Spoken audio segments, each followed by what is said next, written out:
هو ليه الاستثمار في المباني الإدارية أو المنشآت الإدارية أو الوحدات الإدارية بصفة عامة هو أفضل استثمار بالوقت الحالي؟ ده لأسباب كتيرة، وهقول لكم على أهم 5 أسباب. 1.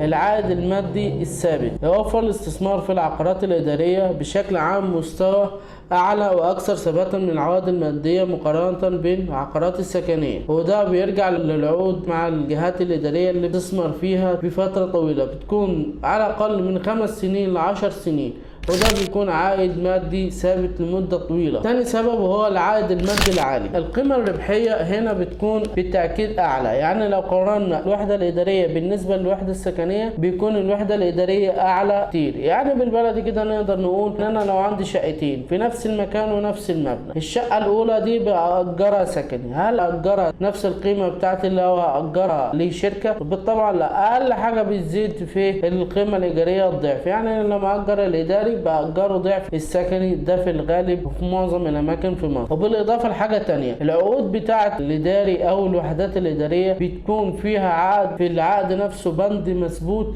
اللي هو الزيادة السنوية بنسبة ثابتة، وده بيكون أفضل بكثير بالنسبة للسكن. غير السكني دايما بتلاقي فيه تغيرات من ناحيتين، إنه أنت أقصى مدة ممكن تأجرها في السكني اللي هي من سنة لسنتين في العقود الإيجار الجديدة، وبتضطر إنك أنت بتغير المستأجر سببا ما المشاكل او مش عايز يزود الايجار، وبتضطر انك انت تسيب الوحده بتاعتك فاضيه، فبتخسر فتره دي فلوس المفروض تدخل لك. بالعكس في الاداري لما يكون فتره العقد نفسه طويله، انت ما بيكونش فيها فترات فاضيه، فانت بتستفاد. غير الزياده هي بفرق القيمه الايجاريه نفسها. ثالث سبب وهو سبب مهم، التوفير تكلفه الصيانه. بمعنى يعني دلوقتي انا كل ما باجر لمستاجر سواء وحده عاديه سكنيه او اداريه، ان انا بعد الشخص ده ما بيفضل واحده مضطر اعمل صيانه. طيب بالنسبه للوحدات الاداريه افضل لي ليه؟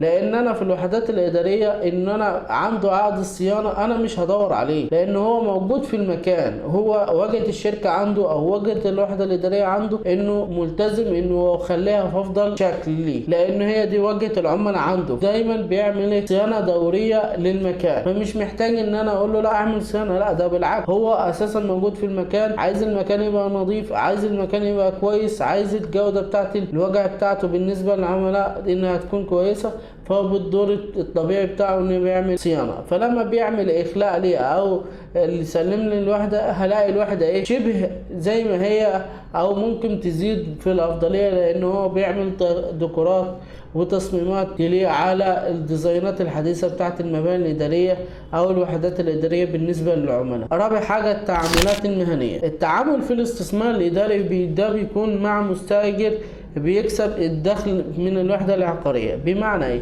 ان هو ما بيروحش يشتري الوحدة بتاعته، تمام؟ لا، هو بيقول لك انا بدل ما اروح اشتري مثلا وحدة ادارية اشتغل فيها ب5 مليون او 6 مليون او ايا كان، بيقول لك لا، الفلوس ده اشغلها واخد الوحدة الادارية دي ايه كايجار. ده فكر بيزنس ان هو يشغل الفلوس بمعدل اعلى من المعدل بتاع الايجار. طب بالنسبة لك انت ما بيكونش عندك مشكلة ان انت بتتعامل مع حد مهني او شركة فاهمة، دايما بيكون عنده مخطط مالية للالتزامات اللي عنده. يعني دايما بتلاقيه اول الشهر او في ميعاد الايجار بتاعه بيطلع الفلوس تمام، وبتواصل معاك بيقول لك تعالى خد الفلوس بتاعتك. بس غير انه انت تتعامل مع حد في السكن، لا مفيش ترتيب، مفيش عنده مخطط مالي، مفيش عنده جدول للالتزامات، فبتلاقي التعامل المهني مختلف ساعتها. دي حاجة. الحاجة التانية برضك التأخيرات في السداد. دايما بيبقى مع المستأجرين السكنيين او الوحدات السكنية في تأخيرات. ليه؟ لانه ممكن يقول لك الظروف عندي كذا، مثلا ده المرتب، ده الصفة، ده الظروف، دايما بيبقى فيه تغيرات. الا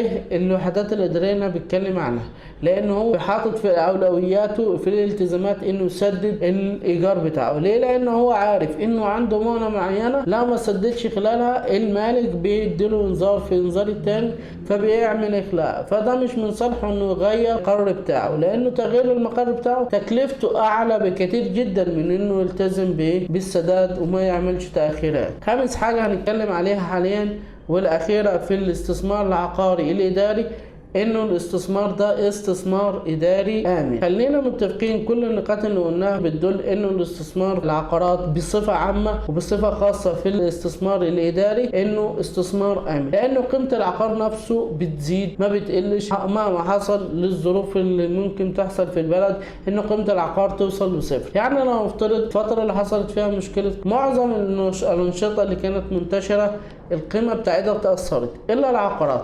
عمرنا ما سمعنا ان قيمة عقار وصلت لصفر، بالعكس ده كانت شركات ملزمة تدفع الايجار عشان تحافظ على المقر بتاعها برغم ان هي مش شغالة، تمام، فمضطر انه يدفع. معظم الانشطة اللي كانت موجودة تضررت ما عدا عن قطاع العقارات لان قيمته ما تأثرتش اصلا، ده بالعكس الناس كانت بتدفع هي برغم انها قاعدة في البيت الايجارات. السؤال اللي دلوقتي الناس هتسأله لنا، طيب ايه افضل المناطق والمشاريع الادارية اللي اقدر استثمر فيها واحافظ على فلوسي؟ هقول لكم على افضل 4 مشاريع موجودة في مصر تقدر تستثمر فيها استثمار عقاري اداري. اول مشروع هنتكلم عنه هو